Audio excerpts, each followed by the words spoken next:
કે થોડા સમય પછી શું થવાનું છે એની જો અત્યારથી ચર્ચા થવા માંડે તો કદાચ આપણે આવનારા સમય માટે તૈયાર થતા હોઈએ છીએ. અને એટલે જ આણંદમાં સરસ મજાનો કાર્યક્રમ અને વસ્તી નિયંત્રણ અનિવાર્યતા છે આવા વિષય પર કોઈ વાત કરવાની શરૂઆત કરે, મને એવું લાગે છે એ જ પહેલું કદમ છે એ દિશા તરફ વિચારવાનું કે આપણે ભવિષ્ય માટે તૈયાર થવાનું છે.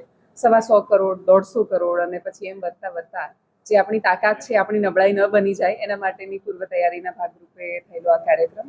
અને એમાં જેટલું કોઈ પણ આયોજન કર્યું છે એ જ મને એવું લાગે છે કે એ જ દર્શાવે છે કે દૂરનું કેટલું વિચારી રહ્યા છે, આવનારા સમયની કેટલી તૈયારી કરી રહ્યા છે. વસ્તી નિયંત્રણ એક એવી બાબત છે કે જેના ઘણા ફાયદાઓ આપણા દેશના આર્થિક રીતે, સામાજિક રીતે ઘણી રીતે થઈ શકે એમ છે, પણ લોકોને હજી મનમાં ઉતારવું પડે એમ છે. ને કેવી રીતે એની થોડીક ચર્ચા થાય, સંવાદ થાય. એમ જ નથી કે ભાઈ એક જ સાઈડ એમાં સાચી હોય, બીજા પણ પ્રશ્નો હોય, બીજી પણ એંગલ હોય, એ બધું જોવું પડે. તો ક્યારે થાય? વાદે વાદે જાય તે તત્વબોધ. કોઈ પણ વસ્તુની મીમાંસા થાય, ચર્ચા થાય, એકબીજાના મત મતાંતર રજૂ થાય. આપણી વિધાનસભા, સંસદ એ પણ એ જ રીતે ઘડવામાં આવ્યા છે. આપણા ઋષિઓનું બંધારણ પણ એ જ રીતે ચાલતું હતું.